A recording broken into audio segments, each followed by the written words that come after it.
नदी किनारे कह रहे हैं महाराज, महारानी को कुछ नहीं होगा। मैंने कुछ वैद्यों को बुलाया है। पर वैद्य तो कोई उपाय ही नहीं बता पा रहे, ना ही कोई रोग बता पा रहे हैं। आखिर ऐसे वैद्यों का क्या फायदा।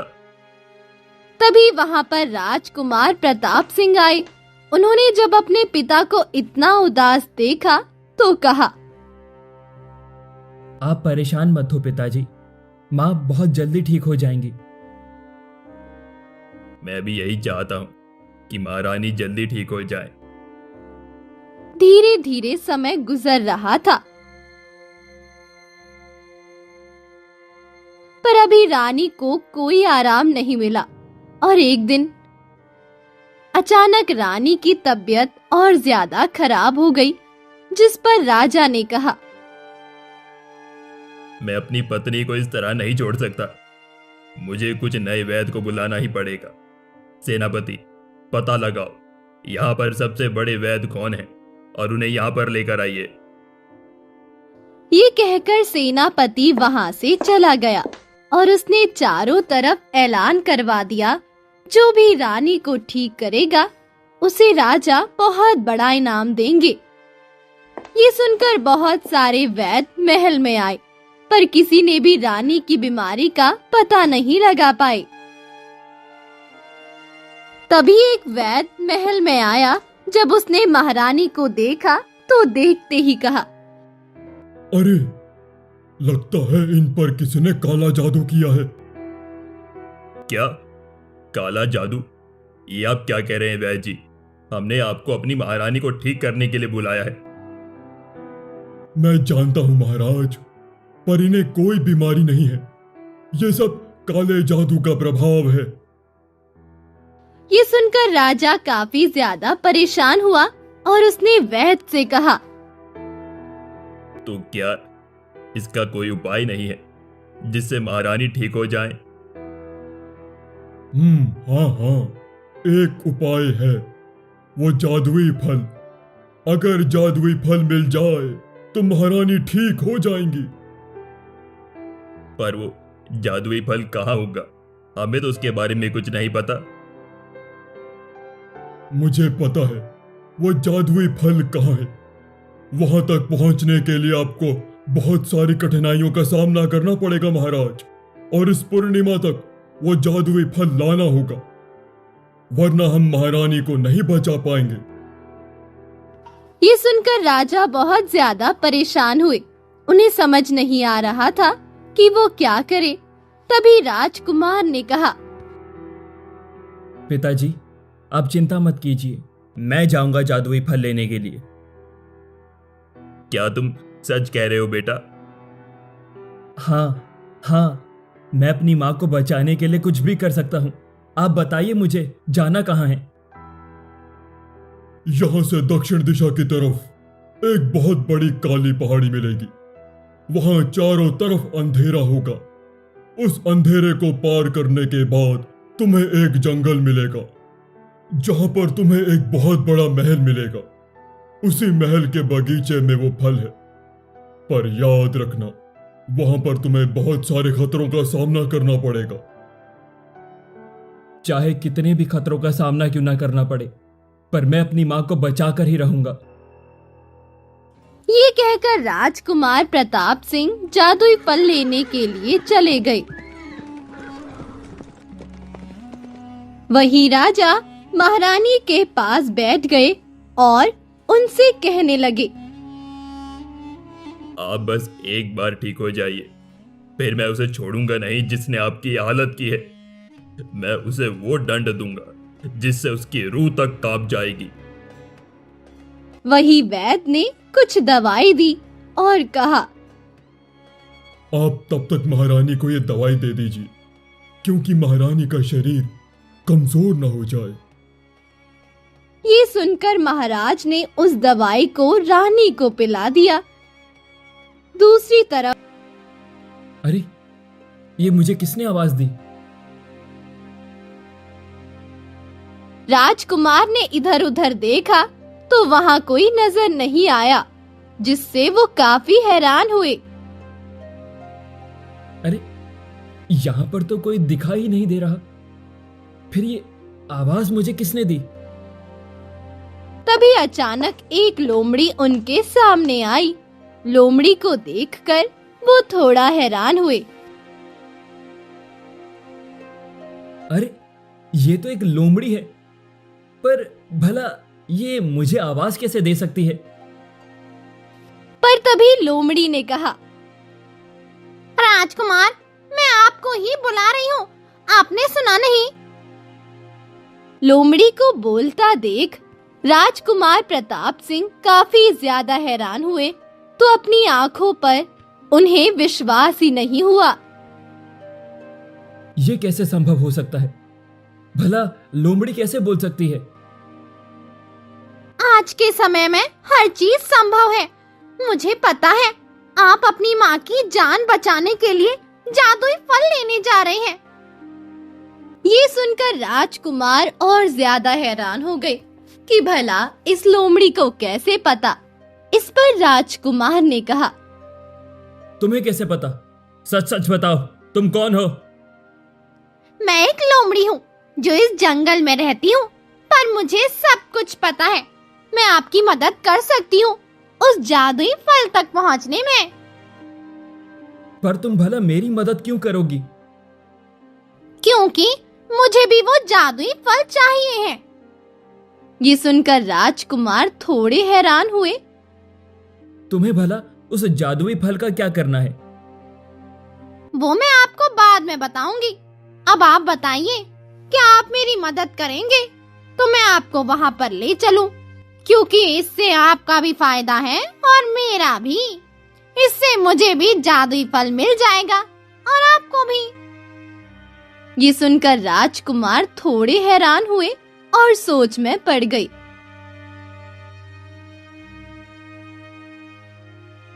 काफी देर सोचने के बाद उन्होंने कहा, ठीक है, पर अगर तुमने कोई भी चालाकी की तो मैं तुम्हें वहीं खत्म कर दूंगा। आप निश्चिंत रहिए, मैं आपके साथ कोई चालाकी नहीं करूंगी। इसके बाद राजकुमार लोमड़ी के साथ आगे बढ़ने लगे। वहीं दूसरी तरफ महल में राजा काफी परेशान थे, क्योंकि रानी की हालत में कोई सुधार नहीं था।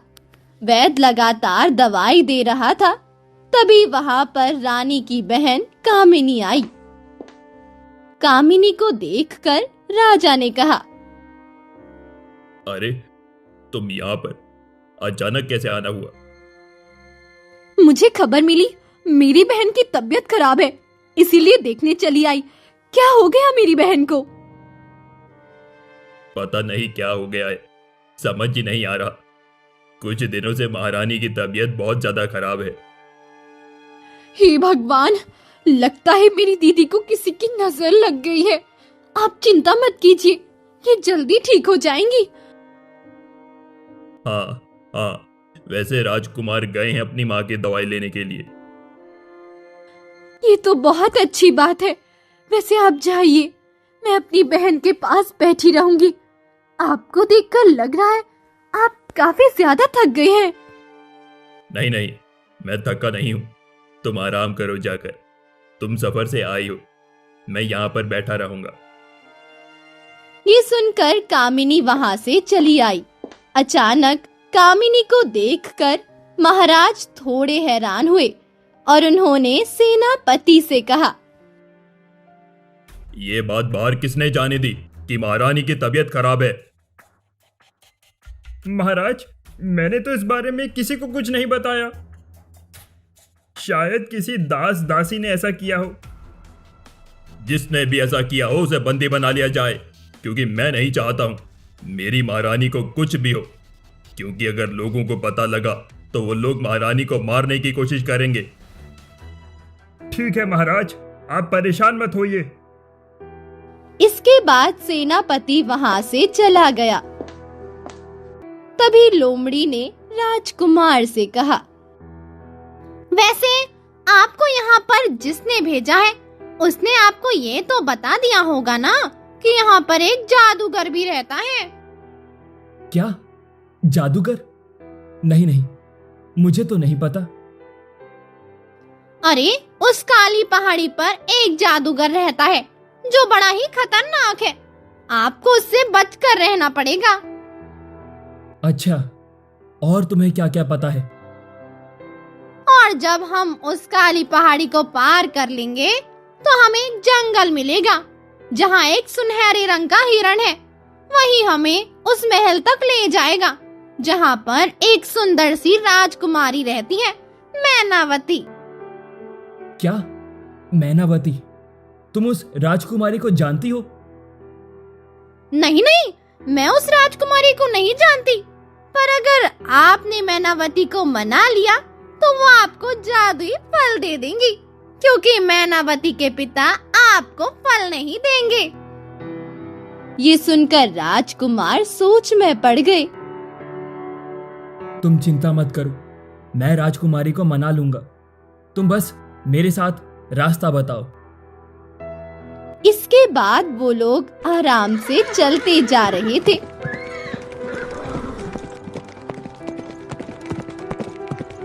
कुछ ही देर में उन्होंने जंगल पार कर लिया। जंगल पार करने के बाद लोमड़ी ने कहा, अब हमें यहाँ से सावधानी से आगे बढ़ना पड़ेगा, क्योंकि वो जादूगर हमें किसी भी रूप में मिल सकता है, किसी भी रूप में। पर तुम जादूगर से इतना क्यों घबरा रही हो? क्योंकि वो जादूगर बहुत ही खतरनाक है, इसलिए।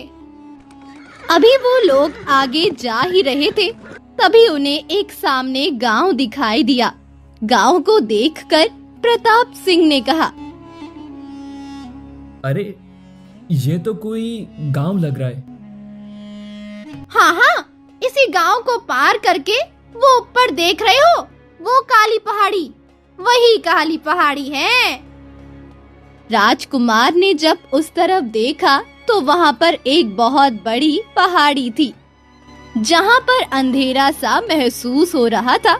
उसे देखकर राजकुमार ने कहा, अच्छा, तो वो है काली पहाड़ी। इसके बाद वो लोग गांव में आए और उन्होंने कहा, मैं काफी थक गया हूँ, थोड़ी देर विश्राम करूंगा, तुम भी आराम कर लो। ठीक है, मैं भी यहाँ पर बैठ जाती हूँ। इसके बाद राजकुमार और लोमड़ी एक पेड़ के नीचे बैठकर विश्राम करने लगे।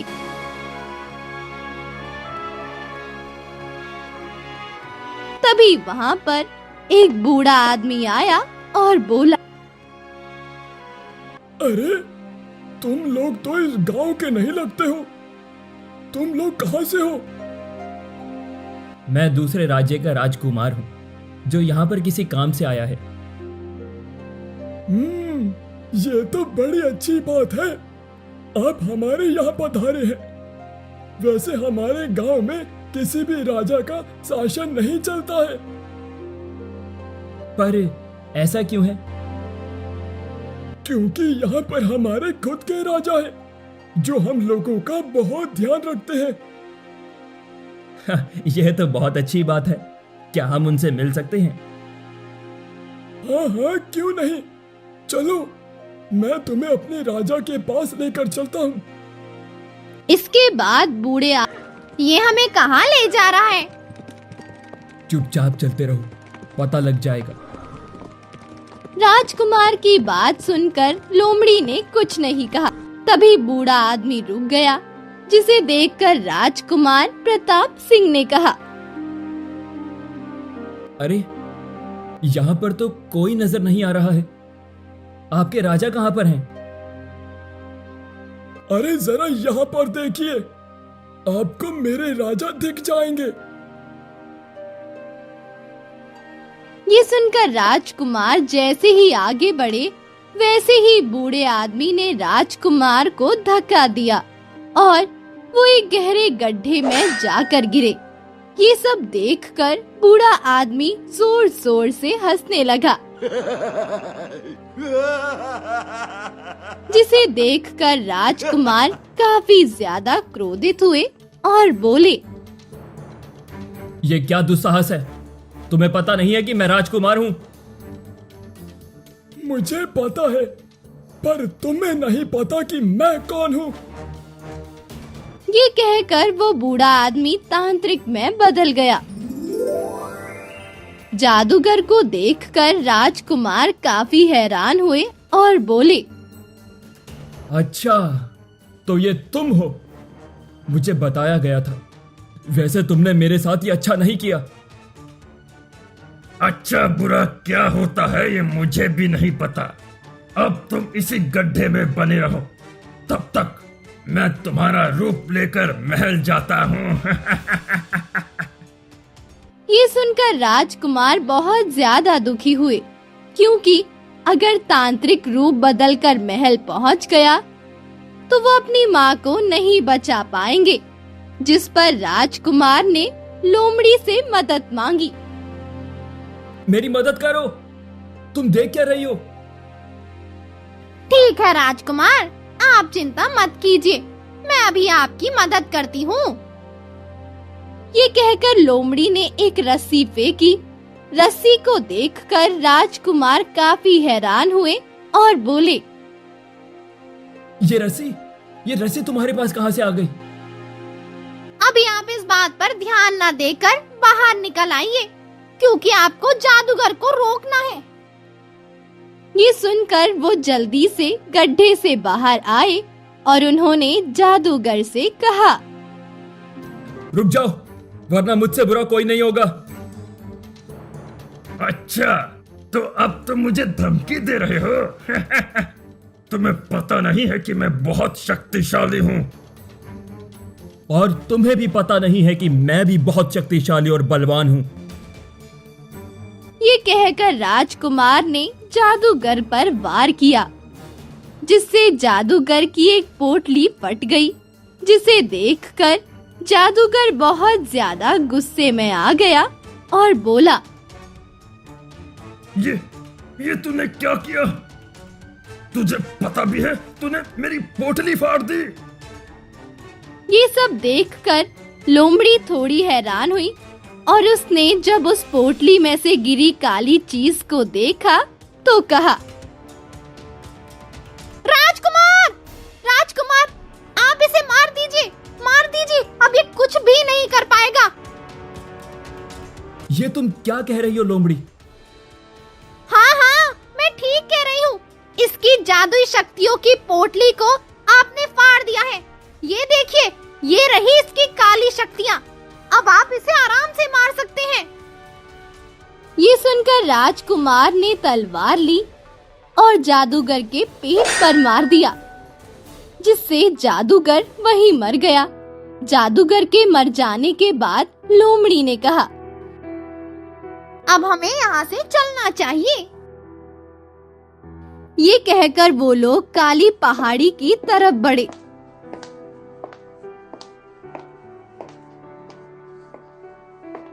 पर उन्होंने देखा काली पहाड़ी का अंधेरा धीरे धीरे गायब होने लगा। ये सब देखकर राजकुमार ने कहा, ये सब क्या हो रहा है? अंधेरा गायब क्यों होने लगा? मुझे लगता है जरूर जादूगर की वजह से अंधेरा था। अब जादूगर मर गया है ना, इसलिए अंधेरा भी गायब होने लगा। ये सब देखकर राजकुमार बहुत ज्यादा प्रसन्न हुए। इसके बाद वो लोग पहाड़ी पर चले गए।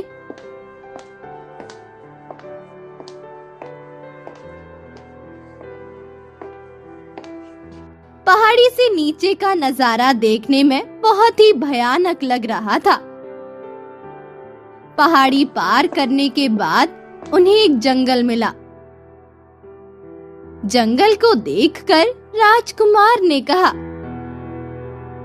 क्या तुम इसी जंगल की बात कर रही थी?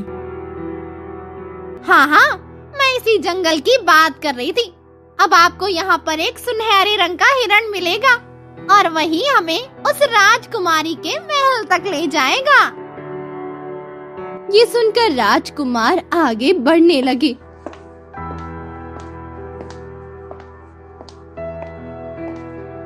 वहीं दूसरी तरफ महल में राजा काफी परेशान थे, क्योंकि अभी तक रानी की हालत में कोई सुधार नहीं था। उल्टा उनकी हालत और ज्यादा बिगड़ती जा रही थी। तभी वहां पर वैद्य आया और बोला, महाराज, महारानी की हालत देखकर ऐसा लग रहा है जैसे हमें उस जादुई फल की आवश्यकता जल्द ही होगी। ये आप क्या कह रहे हैं? आपने तो पूर्णिमा को कहा था ना। कहा तो पूर्णिमा को था, पर ऐसा लग रहा है जैसे उन पर काला जादू लगातार हो रहा हो, जिस वजह से मेरी दवाइयां उन पर असर नहीं कर रही। इसीलिए राजकुमार जितना जल्दी आएंगे उतना ही अच्छा होगा। पर अब राजकुमार तक ये खबर कैसे पहुंचाई जाए? हे भगवान, आप मेरे बेटे और महारानी की रक्षा कीजिए। अब सब कुछ आपके हाथ में ही है। वहीं दूसरी तरफ एक बहुत सुंदर बगीचा था जिसमें एक राजकुमारी बैठी हुई थी। इस राजकुमारी का नाम मैनावती था। तोते के साथ मैनावती खेल रही थी।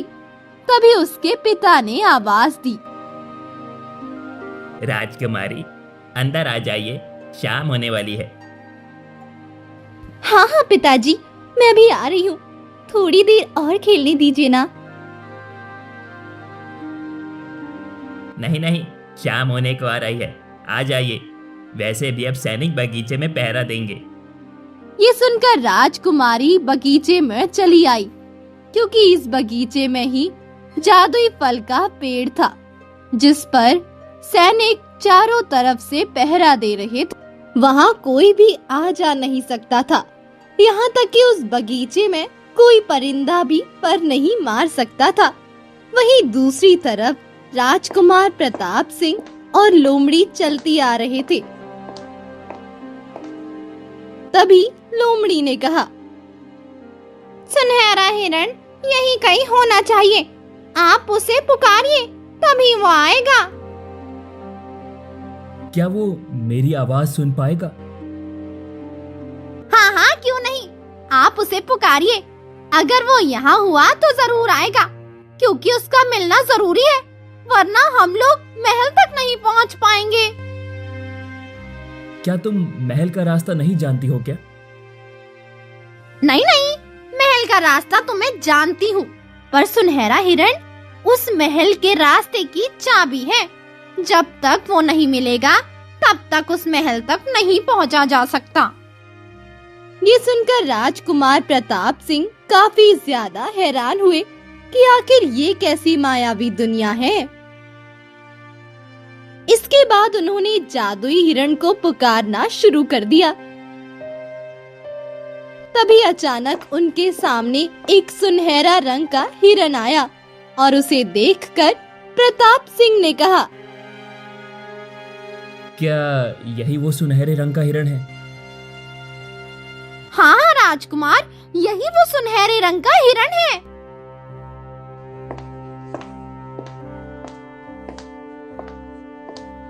वही सुनहरे रंग के हिरण ने जब उन दोनों को देखा तो कहा, आपने हमें बुलाया? हाँ बताइए, मैं आपकी क्या सेवा कर सकता हूँ? आप मुझे उस महल का पता बताइए जहाँ पर वो जादुई फल का पेड़ है, क्योंकि हमारा वहाँ जाना बहुत जरूरी है। अच्छा, तो आपको मैनावती के महल में जाना है? हाँ हाँ, हमें वहीं जाना है। क्या तुम मेरी मदद करोगे? तभी हिरण ने लोमड़ी की आंखों में देखा और बोला, हाँ हाँ, मैं आपकी मदद करूंगा, चलिए। इसके बाद सुनहरा हिरण उन्हें मैनावती के महल में ले आया। मैनावती ने जब सुनहरे हिरण को देखा तो कहा, अरे तुम, यहाँ पर कौन आया है तुम्हारे साथ? तभी मैनावती की नजर पीछे खड़े राजकुमार प्रताप सिंह और लोमड़ी पर पड़ी। उन दोनों को देखकर मैनावती काफी हैरान हुई और बोली, आप लोग कौन हैं और हमारी महल में कैसे आना हुआ? हमें आपकी मदद की जरूरत है राजकुमारी। हमें जादुई फल चाहिए क्योंकि मेरी माँ की जान खतरे में है। ये आप क्या कह रहे हैं? वो जादुई फल मैं आपको भला क्यों दूं? क्योंकि उस जादुई फल के पीछे तो बहुत सारे लोग पड़े हुए हैं। मुझे आपकी बातों पर विश्वास नहीं है। नहीं नहीं, आप मेरी बातों पर विश्वास कीजिए, मेरी माँ मर जाएंगी। हाँ हाँ, ये राजकुमार बिल्कुल ठीक कह रहा है। इनकी माँ बहुत ज्यादा बीमार है, इसीलिए इन्हें जादुई फल चाहिए। लोमड़ी को बोलता देख राजकुमारी थोड़ी हैरान हुई। तभी राजकुमारी ने लोमड़ी की आंखों में देखा तो उनकी आंखें भर आई और वो लोमड़ी से बोली, मुझे ऐसा क्यों लग रहा है जैसे मैं तुमसे बहुत बार मिल चुकी हूँ। ऐसा ही समझ लीजिए, बस एक बार जादुई फल आप हमें दे दीजिए, आपको सब कुछ समझ आ जाएगा। पता नहीं मैनावती का दिल ऐसा क्यों कह रहा था जैसे वो उन्हें जादुई फल दे दे।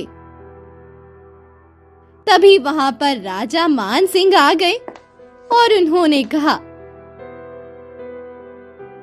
यहाँ पर क्या हो रहा है? राजकुमारी, ये लोग कौन है?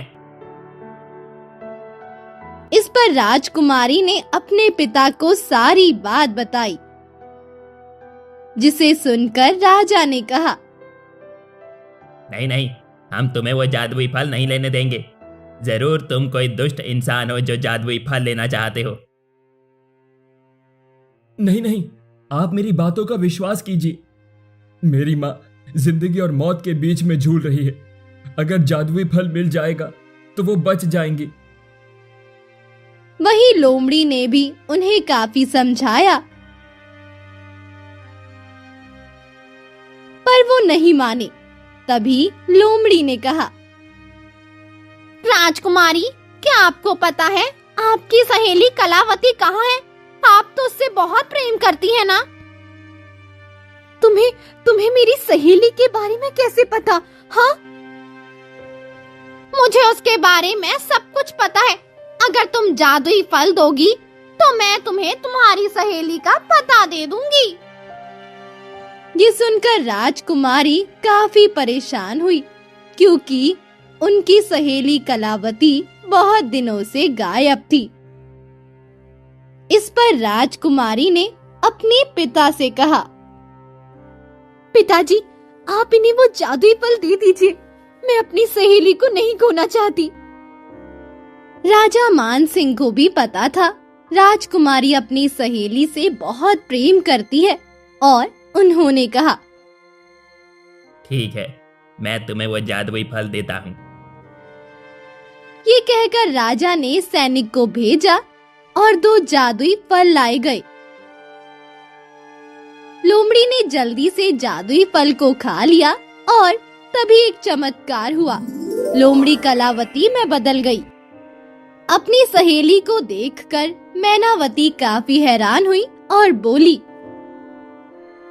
अरे कलावती, तुम लोमड़ी कैसे बन गई? मुझे जादूगर ने लोमड़ी बना दिया था, पर वो तो अच्छा हुआ मुझे राजकुमार मिल गया। इसने जब बताया ये जादुई फल लेने जा रहा है, मैं इसके पीछे आ गई, क्योंकि मुझे पता था मेरा श्राप इसी जादुई फल से हटेगा। ये सब देखकर राजा भी काफी खुश हुए। इस पर प्रताप सिंह ने कहा, अच्छा, इसीलिए तुमने मुझे रास्ता दिखाया था, जिससे तुम भी यहाँ पर पहुँच सको। हाँ राजकुमार, इसीलिए मैं तुम्हारे साथ चली आई। ये सुनकर राजकुमार भी काफी खुश हुए और बोले, तुम्हारा बहुत बहुत धन्यवाद। तुमने तो मेरा काम आसान कर दिया। अगर तुमने मुझे रास्ता ना दिखाया होता तो मैं यहाँ कभी नहीं पहुँच पाता। इसमें धन्यवाद की क्या बात है राजकुमार, इस तरह मुझे लोमड़ी के शरीर से मुक्ति भी मिल गई। ये सब सुनकर वो लोग काफी खुश हुए। इस पर राजकुमार ने कहा, अच्छा, तो अब मुझे जाने की आज्ञा दीजिए। मुझे जल्द से जल्द महल पहुंचना है, क्योंकि मेरी माँ की हालत बहुत खराब है। हाँ हाँ, क्यों नहीं। ये सुनहरा हिरण तुम्हें राज्य तक जल्दी पहुंचा देगा। जिससे तुम अपने राज्य जल्दी पहुंच जाओगे। ये सुनकर प्रताप सिंह काफी खुश हुए और फिर सुनहरा हिरण उन्हें लेकर चल दिया।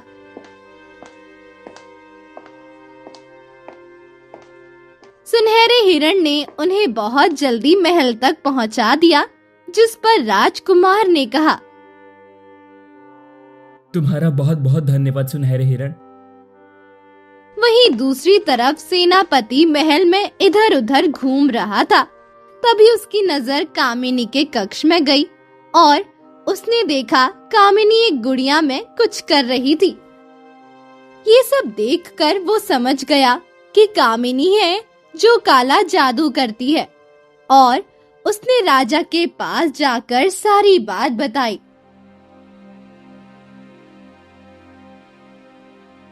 जिसे सुनकर राजा बहुत ज्यादा क्रोधित हुए और बोले, अच्छा, तो इसका मतलब वो महारानी की बहन ही है। पहले राजकुमार को आने दीजिए, फिर इसका कुछ करेंगे। तभी वहां पर राजकुमार आ गए। राजकुमार प्रताप सिंह को देखकर महाराज बहुत खुश हुए और बोले, राजकुमार, आप आ गए। जल्दी चलिए वैद्य के पास। आपकी माँ की हालत बहुत ज्यादा खराब है। इसके बाद वो लोग महारानी के कक्ष में गए। वैद्य को राजकुमार ने जादुई फल दिया, जिस पर वैद्य ने जादुई फल लिया और उसका रस निकालकर रानी को पिला दिया। तभी वहां कामिनी भी पहुंच गई। ये सब देखकर कामिनी काफी ज्यादा परेशान हुई। तभी महारानी को होश आ गया, जिसे देखकर राजकुमार और राजा काफी ज्यादा खुश हुए। महारानी, आप ठीक हो गई हैं। हमें तो विश्वास ही नहीं हो रहा। वही रानी भी काफी ज्यादा हैरान थी, क्योंकि उन्हें तो कुछ याद ही नहीं था और उन्होंने कहा, आखिर मुझे क्या हो गया था? मुझे इतना याद है कि हमारे महल में उत्सव हुआ था। उसके बाद मैं बेहोश हो गई। हाँ, और उसी दिन से आपकी हालत बहुत ज्यादा खराब हो गई। हमने तो उम्मीद ही छोड़ दी थी कि हम आपको नहीं बचा पाएंगे, पर वो तो अच्छा हुआ कि राजकुमार समय पर जादुई फल ले आए। ये सुनकर रानी बहुत ज्यादा खुश हुई।